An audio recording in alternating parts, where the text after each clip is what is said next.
Okay, like serious question though. Who was the bad guy in Tron? You really want to start the video off of this? We're like about to get started. We don't have time. I understand. I don't want to be this guy, but it's just been killing me for years. Look, I'll just go look it up real quick. Are you really doing this? All right, you know what? If you're listening, just if you know who the bad guy in Tron was, just please let us know in the comments below. This is why we don't get sponsors. Okay. Wonder you might. Hello and welcome to the couch. Make yourselves at home. Thank you all so much for joining us. I'm Chris. And I'm Kosi. And this is the Real Couch Guys podcast. And this episode is sponsored by no one, because we have cold opens about Tron, apparently. So it's going to pay off one day, man. Someone's going to hear this and do this. So if you're new to this, we are your one-stop shop for movie reviews, news, and all things cinema. So this is how the show breaks down. We spend the first half covering the biggest news and stories of the week in the world of movies and entertainment. Then we go into our movie reviews of this week's newest releases. But first, let's kick things off, as we always do, with this week's box office roundup. All right, let's do it. So this is the week of March 4th through the 10th. Coming in at number 1, we have The Batman, with a total domestic gross of $172 million. Jeez, all the money the Batsy's making, man. Yeah, no, The Batman had a really strong opening. I'm super happy for them at Warner Brothers. Me too. Yeah. Coming in at number 2, we have Uncharted, with a total gross of $104 million. Coming in at number 3, we have Dog, with $42 million. Is that what is this? Is that the Power of the Dog? Or is that two different movies? That's different ones, right? Oh, this is the no. The Power of the Dog is that Benedict Cumberbatch movie, takes place in the West. Okay, you know the one that Sam Elliott's mad about. Gotcha. So what is this one? What is this Dog? one? Is Channing Tatum. He's like a buddy road trip movie. He's like a military guy, and the dog is a military dog, and he needs to take the dog to the funeral of a fallen comrade. So can I be honest with a minute? I feel like this is like the laziest title to a movie I've ever seen. Like they literally said, "Hey, this movie's about a dude and his dog. What do you want to call it?" Let's call it Pooch. All right. I mean, hey, if it works for you, man, I hope they make a lot of money. I can't wait for the sequel called Canine. Where coming in at number 4, we have Spider-Man: No Way Home with a very solid $788 million. How much has it made altogether? Not too bad. No, domestically, $788 million. I don't know about international. Okay. Because it didn't even have a China release, and it's still made an incredible amount of money. So it's like been 3 months. Yeah, this is Sony's biggest release of all time. Yeah, so dude, they used to happy make for Walkmans and stuff, and now they did like Spider-Man. Now they make Spider-Man. And rounding out your top 5, we have Death on the Nile with a solid $38 million. All right. Yeah, not too bad. Not too bad at all. You know, I like seeing movies that we love just having the box office legs that it has. Yeah. Speaking of which, the MCU, Deadpool 3 has found its director, it seems. So yeah, let's hop straight into that movie news. Yeah, it looks like Ryan Reynolds and Shawn Levy, you know, the guy that did Free Guy and the Adam Project that's actually out right now. Looks like they're re-teaming together for a third film in the Deadpool universe. Deadline reports that following the box office success of Free Guy and the critical acclaim of the Adam Project, which is on Netflix, director Shawn Levy and Ryan Reynolds are now looking to partner once again, as Levy is in negotiations to direct Marvel's Deadpool 3. Reynolds is set to star, and Rhett Reese and Paul Wernick, who worked on the first two, are penning the script based upon an original draft by Bob's Burgers writers, Wendy Molyneux and her sister Lizzie Molyneux Loughlin. So, Cousin Chris, what do you think? It's the MCU Deadpool 3. It's good to go with the Free Guy. Yeah, no, this is wild to me because we still, as of this date, this is March 13th, we still don't know exactly how Deadpool will be incorporated into the MCU. A lot of people are saying, oh, it's going to be through Multiverse of Madness. They're going to kind of reshape their universe, I think right? that's like that's the prevailing theory right now. Yeah, that's the assumption, right? Yeah. So I'm excited to see his entrance. I'm excited to see what Shawn Levy does with it. I don't know. I mean, and we also had stories this week about Wolverine, possibly. Possible Wolverine. Hugh Jackman Wolverine himself variants. coming back to the role. Yeah. So that's exciting. I don't know. Coast, what do you think? No, I love this news. You know why? Because I've been following Shawn Levy since I was a kid. Big Fat Liar was Shawn Levy's I remember first that, movie yeah. with Frankie Muniz, Amanda Bynes, and Paul Giamatti. So to see his progression over the years, now he's doing a big movie like Free Guy, now an even bigger movie in the MCU with the third Deadpool. So I love that Shawn Levy has gone through his career just making great films. He can make a real steal with Hugh Jackman. they can go and just make an Adam Project, which is just like an 80s throwback to the 80s and 90s movies that we grew up watching. So I love that Shawn Levy is being given the keys to this crazy fast car called Deadpool 3. And I just love just his sensibility and just what he brings. And like, for a fact that like he's going to bring in every one of Shawn Levy's movies, there's both an element of wonder and spectacle and whatnot, but also at the very base of it is heart and emotion. And he's really great at having the audience connect with the characters that he brings to life. So, and you know what? And now that you say that, that's exactly what Deadpool tries to go for, right? Because you have that raunchy comedy humor, but then there's also heart at times. Like in the first one, it was kind of a romance. I mean, it was a romance, I should say. Yeah. And then in the second one, Ryan Reynolds himself was trying to say they went for more of a family drama. It's like a found family kind of story. And so I can't wait to see what Shawn Levy does with it. It's actually right in his wheelhouse. So what do you think they'll do with this third one? Just speculation. I don't know, because Ryan Reynolds has gone on to say he loves having those emotional tethers. Like first one's a love story, second one's found family. So I'm sure we can expect that again. I don't know which way he's going to go with it. I mean, where do you go after romance and family? I think at the end, a big thing will just be him and Vanessa's relationship, because as we saw in Deadpool 2, he saved her. Do we have that confirmed? Is she what's her name? What's the actress's name? Marina Baccarin. Yes. Marina Baccarin. Do we have it confirmed that she's coming back? We don't know if she's confirmed for Deadpool 3. All I know is that in the universe that they're in, like she survived at the end of Deadpool 2. He went back in time and reversed the events that caused her untimely death. So I just like, I think the beating heart of the whole series is their relationship. Right. There are a lot of beautiful moments in Deadpool 2 especially when he crossed over to the other side and like essentially died, and that whole thing where he saw her and they reconnected, like stuff like that. I hope Shawn Levy could really bring to the third one, because Shawn's going to bring the action, he's going to bring just the cool spectacle, right, and the humor, hopefully, right, of course, but at the end, especially with Red Reese and Paul Wernick coming back to write, but where Shawn Levy will come in and really shine is making us really care and really be grounded with it. I think what's going to happen is Deadpool's going to be brought in because of Multiverse of Madness, and it's going to be a lot of him referencing the fact that he's in under new management now, which will be really cool to see. So that's what I expect to see. And see, that's the thing that just real quick here. That's the thing that people forget about Deadpool. I mean, yeah, it has that insane humor, but at the end of the day, it's also grounded in like an actual character that you do care about, and the people around him and his relationships. So that's what makes the franchise great. Yeah, and I can't wait to see what they do with it. Yeah. Do you know when it's coming out? No, we do not have a release date yet. We do not have confirmation on the plot line, but stay tuned. We'll see. All right. So what's next, Cousin Chris? All right. Well, looks like the God of War is finally getting an adaptation. This is coming to us from Deadline. Yes. Okay. PlayStation's flagship action-adventure franchise, God of War, is heading to television. Amazon Prime Video is in negotiations for a live-action TV series. The series adaptation comes from The Expanse creators Mark Fergus and Hawk Ostby, as well as the Wheel of Time showrunner Rafe Judkins. The franchise's first game centers around an ex-Spartan warrior named Kratos and his perilous journey to exact revenge on Ares, the Greek god of war, after the god influences him into killing his loved ones. So, Kos, what do you think about that? Are you excited to see a God of War adaptation? All right, just to be honest, like I've never really played any of these games. Really? I've just watched the cutscenes. I used to love doing that in college too. I've watched all the cutscenes. Yeah, they're fantastic. So I know the story just through cutscenes. But so just from that alone, I just know it's super cinematic. It's on par with like a Last of Us. Oh yeah. Or even and a lot of times I put that on with Last of Us and also a BioShock. Those three games I think are super cinematic and lend themselves well to a film adaptation. But this is going to be a TV show for Amazon Prime, right?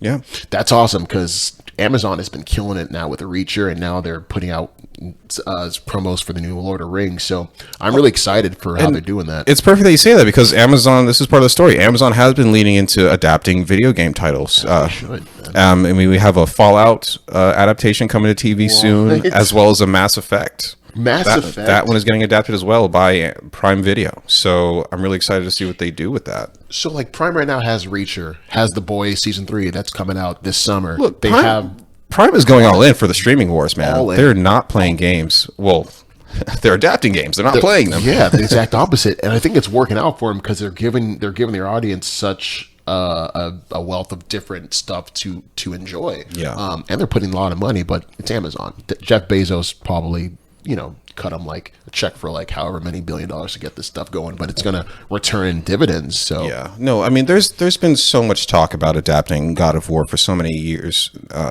now, because the games do lend themselves to that cinematic experience. I mean, even on the small screen, I know it's going to be a great TV series.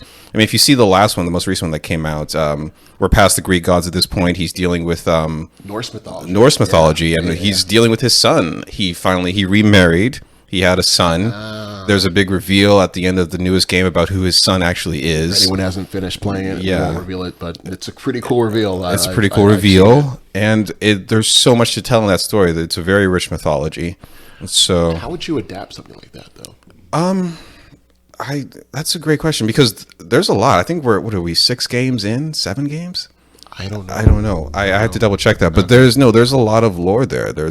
We really follow his path from him being betrayed by Ares, losing his family, to rising to becoming the god of war himself, to getting betrayed once again by the Olympians and destroying the planet once he exacts his revenge. So there's so much there. This could honestly play like The Witcher meets Game of Thrones, Exactly. if done. But I think a mixture of those two. But I hope there's also a sense of fun, because even from the cutscenes, you could, even from not the cutscenes, from just the gameplay, it looks like a violent but also real fun kind of violent romp to play, almost like a Conan. Remember the early Conan the Barbarian movie? Yeah, kind of like that. I wanted to be like that. That was fun, but it didn't. It got down and dirty honestly, when it needed to. I don't know about the fun, because he is on a brutal path of revenge and violence. Yeah. I don't mean fun like MCU jokey fun. I mean like, oh no, none of that. Like, we don't need that. Like, as in, I'll go back to Conan, the Arnold Schwarzenegger 1982 and 84 films. It's done with, it's still violent and like and there in your face, but it's done with like almost like it's whatever. Yeah. I think having a little bit of that, still have the gravitas, because this is God of War, but I'd like to have a little bit of that fun aspect of how it must be to be Kratos. That must be really. I guess just watching the cutscenes and watching gameplay, it just seems like it'll be a fun thing to do just to be him, but. I hope they can, spark that mixture. Yeah, I mean, we'll see what kind of spin they put on it. I mean, the games do get pretty dark and heavy sometimes. I mean, they're kind of Shakespearean at their core with some of the themes they deal with. Are they like more serious? No. Yeah, they're definitely more serious. But I mean, they might add in some levity. We'll see what happens. We don't know. All right, no, I'm excited, man. Really excited. So with that one done, Coast, what's next up? Well, it looks like WB is doing more shaking up, as it seems, because Warner Brothers is once again just going to rearrange their slate of movies, including some high-profile DC films. Yeah, this was disappointing. Right? So The Rock recently, he took to Twitter to announce to his fans that the long-in-production Black Adam solo film was moving from its original July 29th date to October 21st. And that wasn't all, because Warner Brothers later confirmed that there's going to be more shuffling. So according to our friends at Screen Rant, they report that the DC League of Super Pets movie, that's the one with Keanu Reeves as Batman, Kevin Hart as Batman's dog, has a bunch of other voice actors, but that movie is moving from original date of May 20th to Black Adam's old date of July 29th, 2022. Next, Shazam, the sequel to Shazam, Fury of the Gods, is actually being moved up 6 months early from its original date of June 2nd, 2023, now to December 16th, which puts it just 4 days before the heavily anticipated Avatar 2. So strange move. Big yikes. Big yikes. And then both The Flash and Aquaman The Lost Kingdom, which were originally set to release this year, have now been postponed to next year, with Aquaman The Lost Kingdom arriving March 17th, 2023, and The Flash releasing on June 23rd, 2023, which will be the anniversary of actually when the first Batman movie came out in 1989. So kind of cool they did that. And then again, the shuffling actually didn't end with just DCU films. So the Aquaman The Lost Kingdom will take the original release date of the Timothée Chalamet led Wonka film, which has now been moved to December 15th, 2023. And they kind of slipped this one in under the radar, actually. The announcement of the sequel to the Jason Statham shark-punching romp, The Meg, with The Meg 2, The Trench, is now set for a release date of August 4th, 2023. So every day they're shuffling over at WB. Wow. You know, I don't know what's going on, but what do you make of all this shuffling, man? Yeah, look, this is obviously fans were pretty disappointed with all this moving around, man. Because I mean, we just had the DC trailer released. You saw Batman a few 2 weeks ago. Yeah, they released that massive trailer with all their superhero projects, saying the previous release dates. 2022 is supposed to be DC's year, and then out of nowhere, boom, this hits us this week. Do you know why they said this? You know, there's a lot of theories flying around. Some people are trying to pin it to the Amber Heard situation with Johnny Depp. They're saying, like, in particular, Aquaman's move, but that's just the fans speculating. Yeah. The real thing going on here, or what's most likely going on here, is that Warner Bros. Is being bought out by Discovery. The merger. Right, the merger. So people are speculating that this deal is more so the managers want to wait until the merger is done so that when these huge films drop and they do great at the box office, they can take credit and say, like, hey, look at how we're managing these projects. Look at the big success we're having. Okay. So that's a more prevailing theory, but we don't know for sure. That makes more sense. Because I was seeing stuff about COVID, but I'm like, dude, they knew about right, COVID. And 4 COVID weeks was ago. the story they gave us, right? But no, it doesn't make okay. sense. They've known about COVID. There's no need to move all these films because of COVID, especially when we have films that are already doing great in the box office right now, like the Batman. So that's illogical. But I don't know. I'm actually the one silver lining I see here is Shazam. I love the first Shazam. Well, let's talk about I love that movie because we're getting early, but look what it's going up against. Yeah, this is a very confusing move because a lot of people, you know, have been sleeping on Avatar 2. They think Avatar had its time and now it's played out. But we can't underestimate James Cameron. We can't underestimate the fact that before Endgame came out, Avatar 1 was the highest box office grossing film of all time. Yeah. And before that was Titanic, another Jimmy Cameron movie. So. Right. And so a lot of people are doubting Avatar 2, but it's probably going to have some pretty solid numbers. And for them to put it up against Shazam, look, it's not opening the same day as Avatar 2. It's like kind of roughly a week kind of away from that, but you know, about 4 days, right? 4 days. So it'll be the 16th, and then Avatar's the 20th. So I guess they're banking on it making some money in that 4 day span before Avatar comes in and just. Yeah, I mean, I can't remember off the top of my head how much Shazam 1 made, but it wasn't putting up Avatar numbers. I can tell you that. I think Shazam ended up making around $400 million. $400 million, that's worldwide. Well, let me see here just to. Because that's perfectly respectable, but obviously 366 worldwide. 366 worldwide on a budget of 80 million. Okay, and then compared to Avatar 1. Well, in Avatar 1, like let's admit here, it wasn't the big box office opening weekend juggernaut that we've seen. But it didn't really open big. It kind of. Right, that's also true. It gained momentum, right? Along, yeah. So, and also, it's been how many years since that came out? It would have been 13 years now. Wow, that were removed from the Avatar. So you know. So I mean that's going to hurt it too. But I don't know. Coast, what do you think? Do you think Shazam honestly stands a chance against Avatar 2, or are we ourselves right now kind of overestimating Avatar 2? I think one of them's going to move, and it's probably going to be Shazam. Oh, you think one of them's going to move? Yeah. Okay.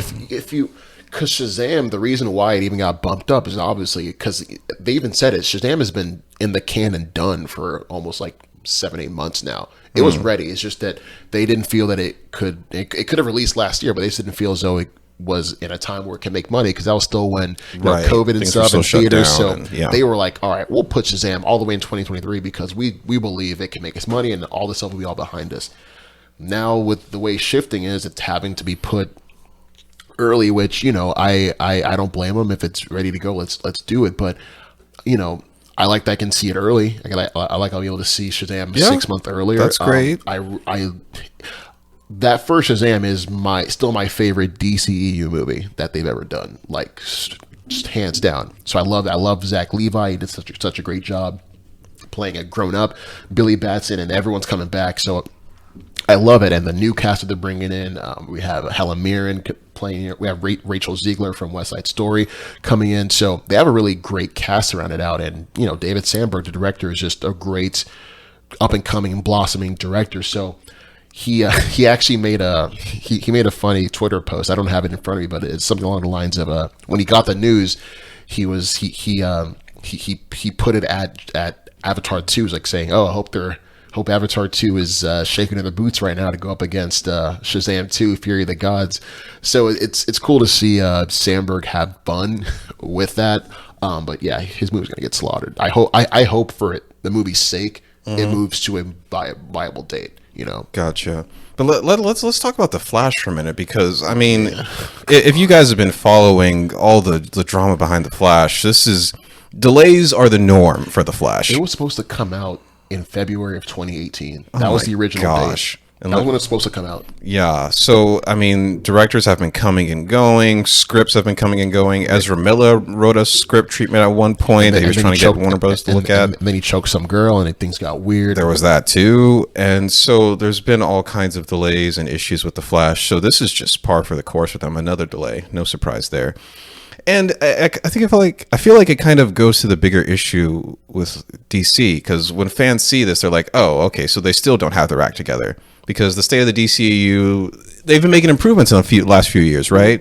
But DC has this kind of reputation for like, oh, their movies are subpar a lot of the time. They don't have a clear course where they want to go. It's more so that I think the film's quality is their quality is always debatable, but I think what everyone's kind of getting on them for is just lack of vision and lack of just where's this all going. I know they've come out before and said, hey, we're going to tell a lot of great individual one-off stories. It's how we got a Joker, it's how we got a current Batman, which I love, but I don't know, as a fan, I think we still want to feel as though that we know where this is all headed. But I don't know, if you're telling a bunch of individual stories, it's not like an end game. It's just, let's just tell a bunch of cool stories. So right. And if it works out that way, that's great. But I feel like this is kind of like another sign of they don't have it together. And maybe they do now. Maybe now they have their clear vision. They're going to do all these individual stories. Maybe everything's good, but yet another series of delays, it just doesn't look right. It just doesn't look good to us. No, I can't argue that. Look, I'm excited. I love the DCU. I watch everything that they'll put out. No, yeah, I love them too. I want this to look. I want this reason to be for we're trying to make this stuff good. Even James Wan came out and tweeted, "Hey, now I have some time to work on Aquaman some more." Right. Which I kind of felt like that was spin. I don't know how to take that, but hey, if he has extra time to make his movie better, yeah. I mean, if that's legit, if that's like, oh, I really needed that extra time, then cool. But if he's just saying that for publicity, like trying to, he said that, but the movie comes out in December and it's March. Yeah. Look, I don't know how I don't know how they make movies and the editing process. Maybe they needed that extra time, but I don't know. Whatever the real story is, let's just hope for the best for DC. Of course, benefit of doubt to them. Yeah.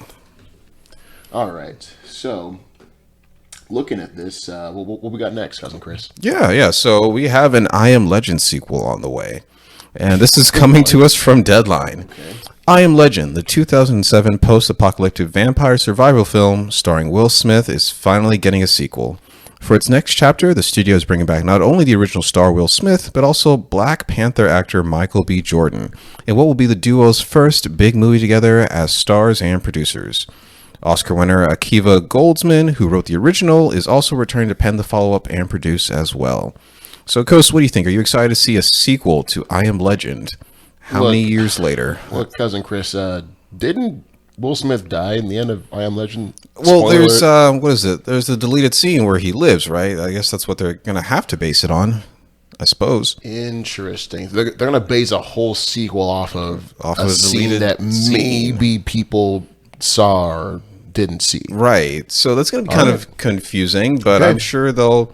I mean, I guess they'll have to open the movie with the deleted scene, right? Exactly. Or some way to explain... Look, I keep forgetting this. It is a fictional universe. They can do anything they want. Exactly. You said it in the thing. What, your character died? No problem. We can fix that. We have freaking vampires in this world. Okay. It's a vampire movie. Just go with it, folks. Right. Look, I'm cool with it. Look, I'm always for adding talent, and you bring in Michael B. Jordan, who always batting 1,000. Like I'm all for this. I'm wondering who he's gonna play because Robert Neville's family didn't. They're all gone. So only. Probably he's playing. I doubt he's playing his long lost son. This isn't like a freaking soap opera, but maybe he's like plays a drifter or somebody he meets, or maybe an antagonist, because Yeah. Michael B. Jordan's really good at playing bad guys. Like, I can see that. Because I mean, in the original, there was I don't remember their names. There was the woman and the child that he was Alice kind of Braga. right. Alice Thank Braga you. was the That actress Will that played Smith her. was working with towards the end there, and they made it to a military base. So maybe Michael B. Jordan is part of the military. Maybe he's a soldier that's going to help them reconnect with Will Smith's character. Maybe he's a something zealot like that. that wants to like he wants the virus to keep going, and like Do you think he'll be a villain? look, I just think he's just so great at playing villainous roles. So like, I just ate it up when he played it in Black Panther. So to have him do it again, I'd My love only it. thing about that is the reason I doubt that is because the vampires are kind of like mindless in this. They're not really something that you can like reason or bargain with or say like, hey, we have a better vision for the world moving forward. So I don't think you can really align with them. I don't think he'll align with him. I think he just wants the world to crumble. So he like do stuff to like Just let them win. let them in and stuff. Just maybe. bad guy stuff. So I don't know. It's just a theory I might have. So Yeah. So I mean, no plot details yet, no release date yet, but we'll keep track of this one. We'll see what happens. all right. Yeah, I'm excited for that. With that one knocked out, Coast, what's up next? Man, this one hit us like a big bag of nostalgia bricks. The Obi-Wan trailer. All right, so this past Wednesday, Disney Lucasfilm dropped the teaser for the Obi-Wan series coming to Disney Plus this May 25th on what will be the 45th anniversary of A New Hope's release in theaters. This trailer gave us first looks at the unforgiving terrain of Tatooine, Obi-Wan's mission to protect a young Luke, and the impending threat of the Inquisitors aiming to carry out Order 66. The series stars Ewan McGregor reprising the iconic role after 17 years. Wow. Rounding out the cast is Joel Edgerton, returning as Uncle Owen Lars, Rupert Friend as the Grand Inquisitor, and Sung Kang, otherwise known as Han from Fast and Furious, he'll be playing the fifth brother. But come on, last but not least, let's give it up for Hayden Christensen, returning again after 17 years as Anakin Skywalker. Cousin Chris, when that needle drop to end all needle drops with the Duel of Fate started playing, it took me back, dude. I'm not gonna lie. Yeah, no, that was So obviously the highlight of the trailer, right? Getting to hear Duel of Fates, that was incredible. But no, I mean, this trailer looks amazing. I'm really excited for this Obi-Wan series. I mean, it's definitely given strong nostalgia for the prequels. I mean, I know a lot of people don't like them. I'm personally, I like what Lucas did with the prequels in terms of expanding the universe. I know they're not perfect films, certainly, but they're still fun to me. I enjoy them. Look, I think I always say this, and people have said the same sentiment. Like, the prequels, on paper, what George Lucas wrote for what the outline and what was going to be done was exceptional.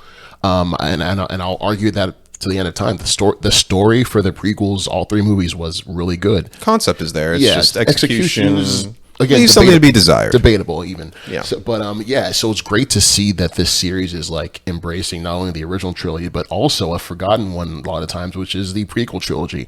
So it's really cool to see a lot of nods to that.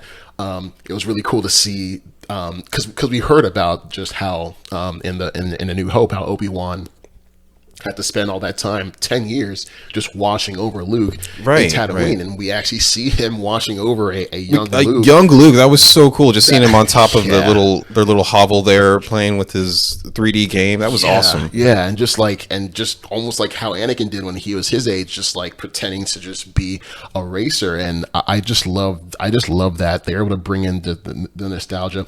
I'm not familiar with the Inquisitors. They were introduced in the Clone Wars series. I don't really watch a lot of Clone Wars, but I haven't watched Clone Wars, but I actually know them from Jedi Fallen Order. I know them from the game, and they were awesome in that. I'm excited to see them come into this show. It's gonna be really interesting to see what they do there. I know there was some complaints about the costumes not looking up to par, but I mean they worked for me. I'm happy with it. Yeah, I think with costumes a lot, as fans and whatnot, we like to have great adaptations, but I say this all the time: a costume is nothing. It's meaningless if the characterization and the acting is terrible. Right. Like, I think a lot of the times what we do as fans, we'll excuse a lot of that. Oh, like, at least the costume looked good, or at least he looked like so and so. But no, but it sucks. So I think we don't have much to go off of, but I think maybe in context and in a scene, what could look goofy could be menacing and just be foreboding in action. So I'm holding my judgment.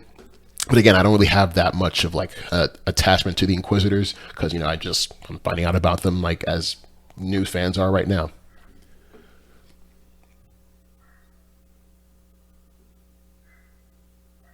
Yeah, and I think getting to see Hayden Christensen's that new image that was released about him coming back as Darth Vader, that was really cool too.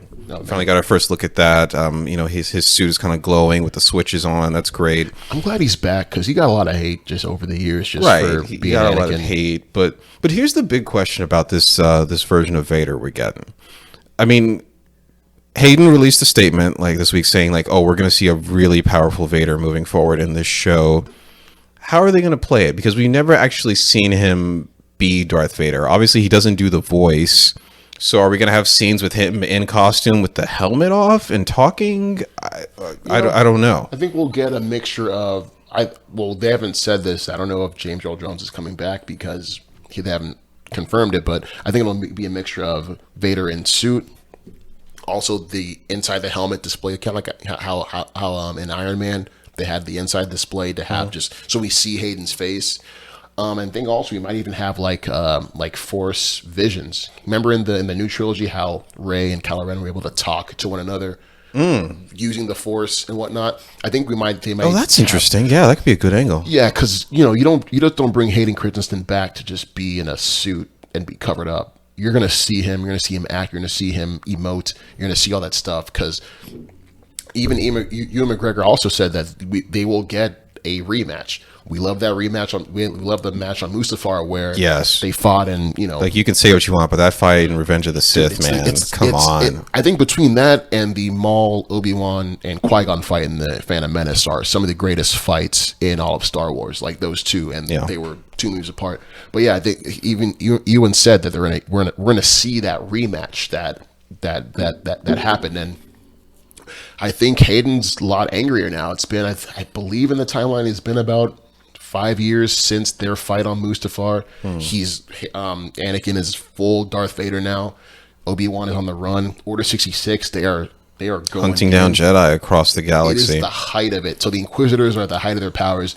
Obi-Wan is like, at wit's end. He's not sure who to trust, where to go, but all he knows is this: I gotta look after Luke. I gotta make sure he's good. Then we got Uncle Owen Lars coming in.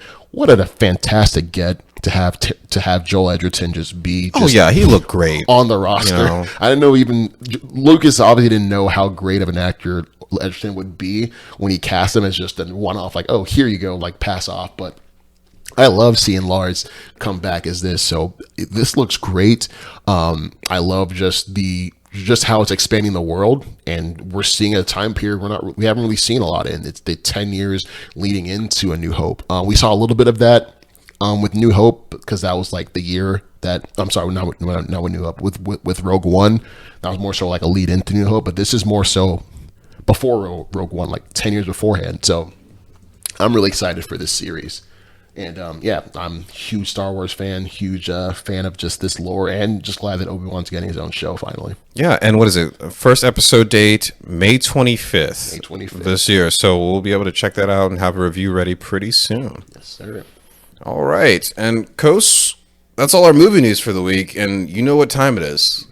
We've been talking about reviewing this film for a long time now. Been a long time coming, man. And ladies and gentlemen, it is time to talk about the Batman. So first off, right off the bat, let's just say just initial thoughts. Like, what did you think about the movie, just overall, just for starters? Let's talk about all the positives. I mean, first off, the cinematography, the way that this film is shot is obviously breathtaking and gorgeous. I mean, the music selection, the choices with was it Kurt Cobain? His tracks are just it works perfectly. It works beautifully.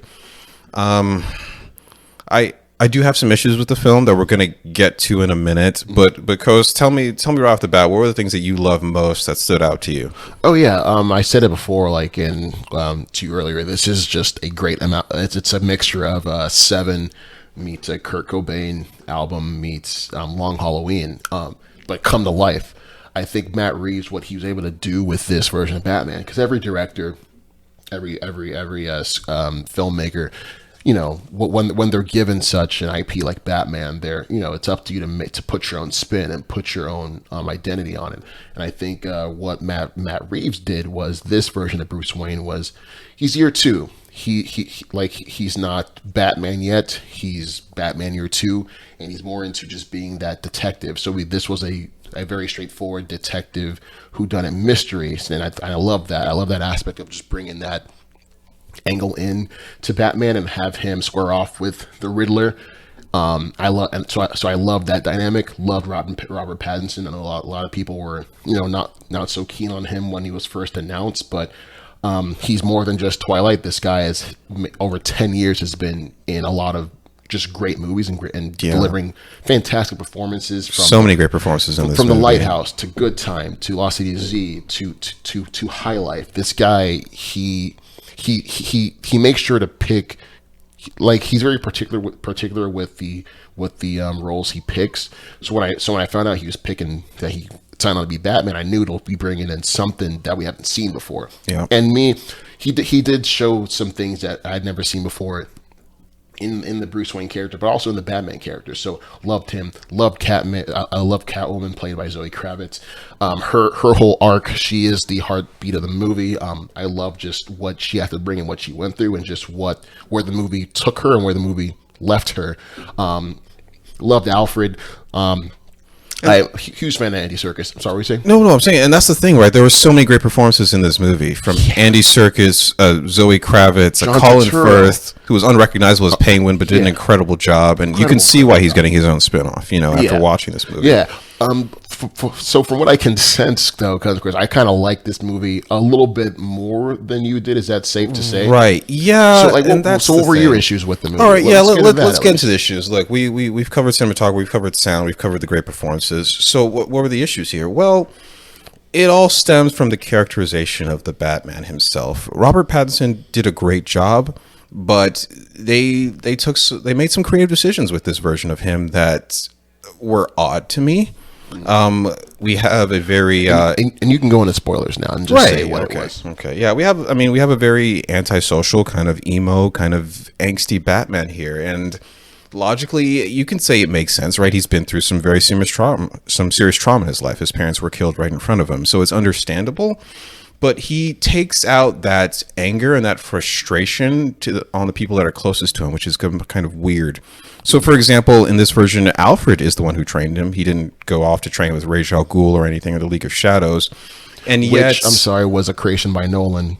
Yes, thank you. But, I mean, in the comics, Batman does leave Gotham City to go train for several years, travels the world, and comes back to fight crime. And here he stayed, and he was trained by Alfred, but from their very first interaction, we see that he's not... It's like watching him kick a puppy, because Alfred, he loves him. He obviously cares for him the way like a father would care for his son, but he's very cold and distant to Alfred. Like in their first conversation, he throws out the "You're not my father." In their second conversation, he seems surprised that Alfred is wearing Wayne family cufflinks, and Alfred has to explain to him, "Oh, your dad considered me family," and this seems to surprise him. He can't even understand that, which is odd.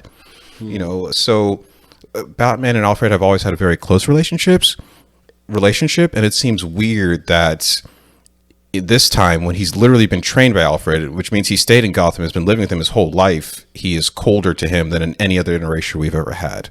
That's a very weird choice to me. Okay. And then we kind of see that again with Catwoman, with Zoe Kravitz's character.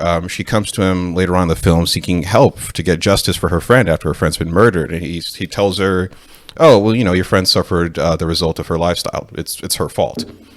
And I've never seen Batman just flat out refuse to help someone like that. It seems weird. But it does kind of, in their defense, I will say this, it does kind of go to an arc that he's going through in this film. Batman in this movie, at the start of it, cares more about punishing criminals than he does about helping people.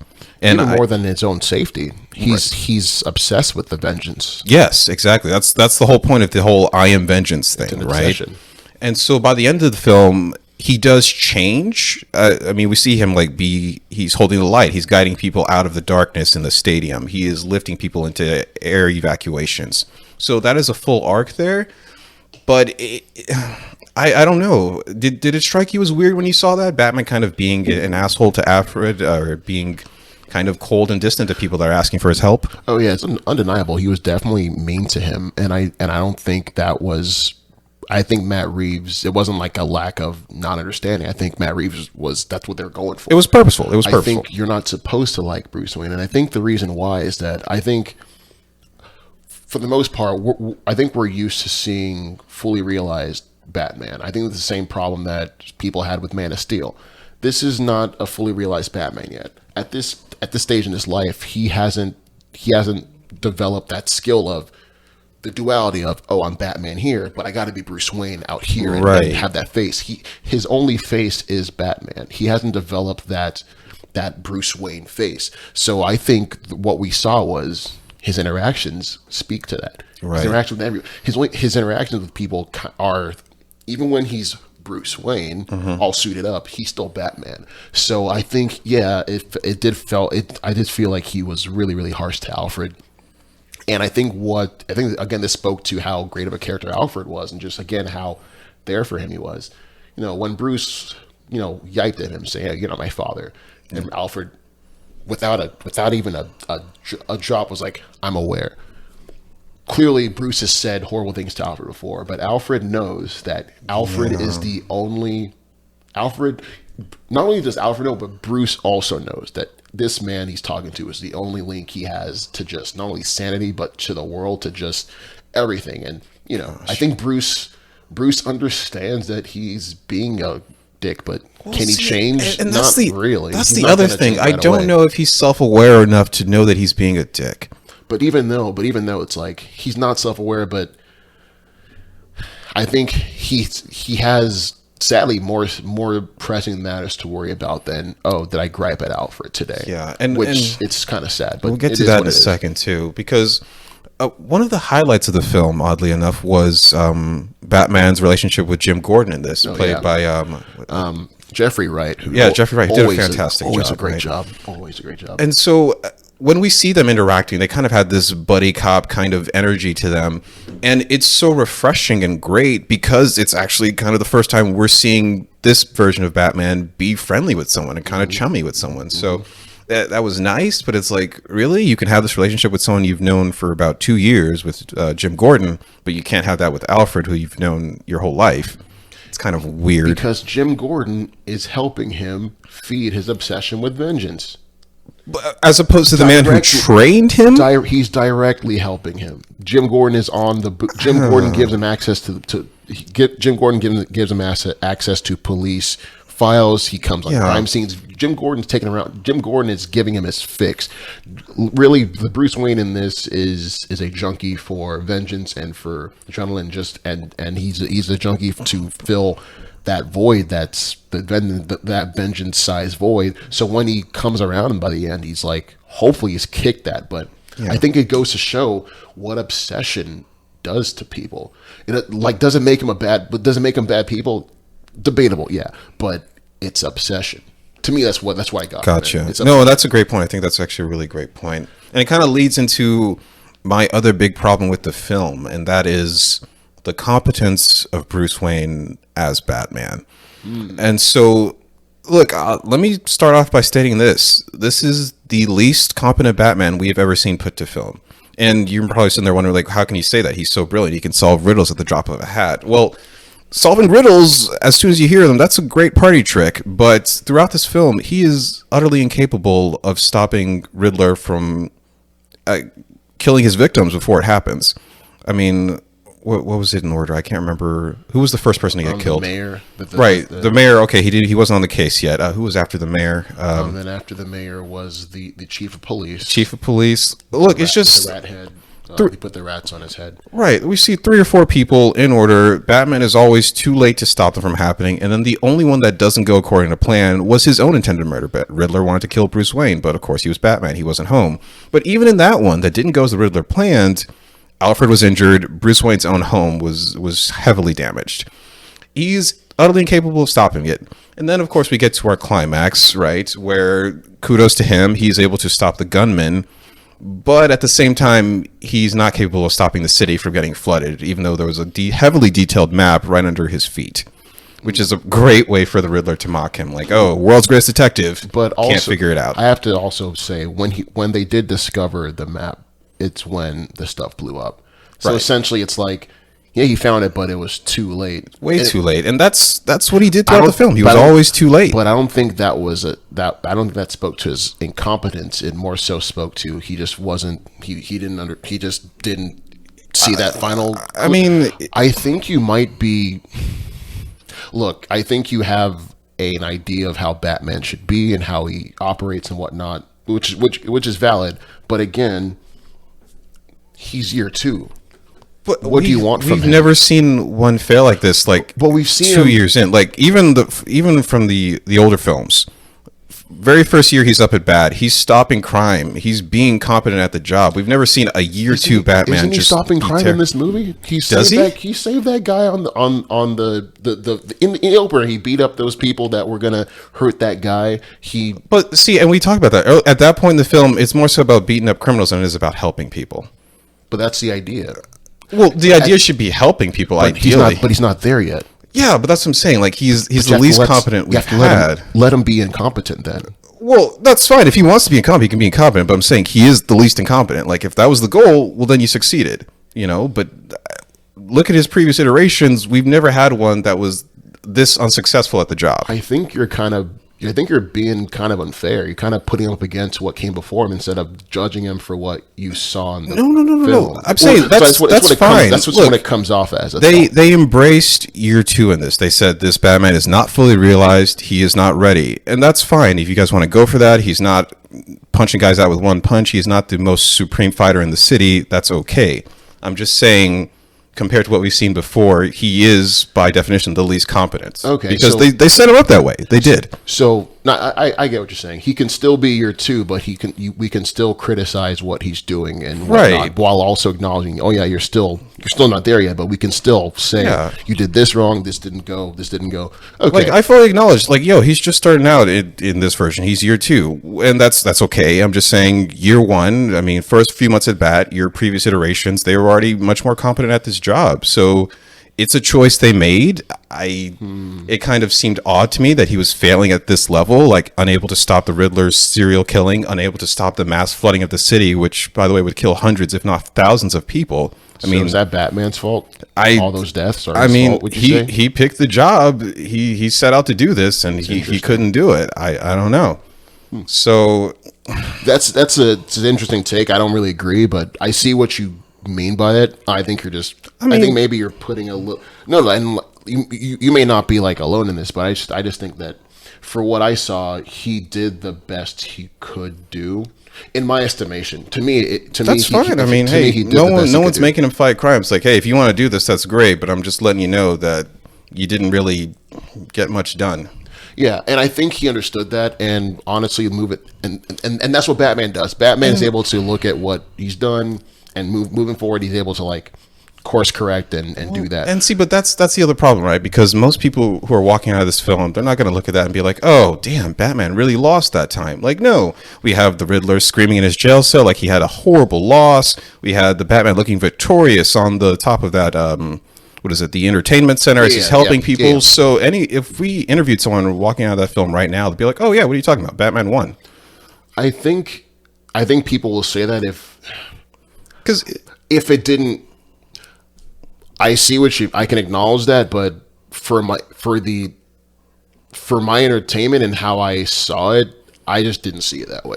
That's all. Yeah. It didn't bother me. Like, and- oh, you didn't do this and that, but I Yeah. can see what you mean. But it Yeah. didn't. It didn't like deter my enjoyment. So you'll get people that say, yeah, he wasn't living up to what Batman should be and what Batman is capable of doing from what we've seen. You know, and it's actually valid because you know it's based off of what's come before. It's hard to not compare, but at the same time, for a comic book movie and for what it did and what it offered and what it was able to like convey, I think they did a good job of showing a Batman that it wasn't perfect. He doesn't get this guy. He doesn't have shark repellent spray. He's kind of making stuff happen the way he can, the best he can, and the fact that we can like sit down and like pick apart what he did and criticize him it's actually pretty cool, you know, because it's showing that he's flawed, and at the end of the day, that's what this version of Bruce Wayne is: heavily flawed, heavily driven by the wrong things, which led him to not think straight. probably led him to not see stuff that regular Batman is, because again, this version of him is just so caught up and just blinded really by his thirst and quest for vengeance. So yeah, I can see how it can be like that. And let me be clear here, though, because I don't want this to get lost in the conversation. That ending is very much a personal victory for Bruce, because we see he makes that transition from I'm in this to punish criminals to I'm in this to help people. So I don't want to take that away from the filmmakers. That is important. But yeah, man, I mean, do you have any final thoughts on the Batman? Dude, definitely looking forward to the sequel. Glad it made its money. I'm glad we're going to see this. I think moving forward, we're going to see just some more development, another transformation to another height of Batman. I think in this next one, we're going to see him really try to create that persona of Bruce Wayne. I think he's going to realize. I feel like that is where they're heading with it. In order to really help everyone, I need to also be a better Bruce Wayne. Because I agree. As much as I loved his characterization, he kind of like the actual guy Bruce Wayne was always to the back burner because of just this boiling vengeance. But I think now he's going to actually put some work in, and we're going to see him have some fun, be that Bruce Wayne we know, but also he'll be even more laser focused in what his mission is, which is, defending the city. And see, that's why I wish they kind of embraced the fact that, hey, I'm well aware of the fact that I lost this time. I really messed up a lot. I feel like the movie would have been richer for that, instead of just trying to make it seem like, oh yeah, big victory, Batman wins again. Like, no, that's not what happened here. I think in his monologue, he kind of at the end he definitely addressed that. Like, hey, it's not. Do you think so? Stuff won't be the way. Stuff isn't always going to be bright. I still have a lot of work to do. He acknowledged it. Was it in like the really nice wrapped up bow? No, but again, from my interpretation, I think he also acknowledged that here are my shortcomings, but here's what I accomplished, because I don't think we can take that away from him. He accomplished stuff. But at the end of the day, here's where I'm heading. And that's just where I took that. All right. Well, folks, there you have it. That is our Batman review. And please go watch this movie. Definitely fantastic. Go watch it. Make up your own mind. Form your own opinion on this one. Because we're not, and again, like, we're not here trying to tell you how to feel about this movie. We're just telling you how we feel. As you heard, Cousin Chris had his opinions. I had my own, and it's how we hope all conversations about this movie goes. Just just say what you mean about it, and just can articulate your feelings. So thank you for coming in and talking today about that movie and the other topics we had. So thank you, man. Yeah, and thank you all for listening. And as always, even though we have our different opinions on movies, love them or hate them, just know there's always room on this couch. So until next time, guys, bye bye. See ya.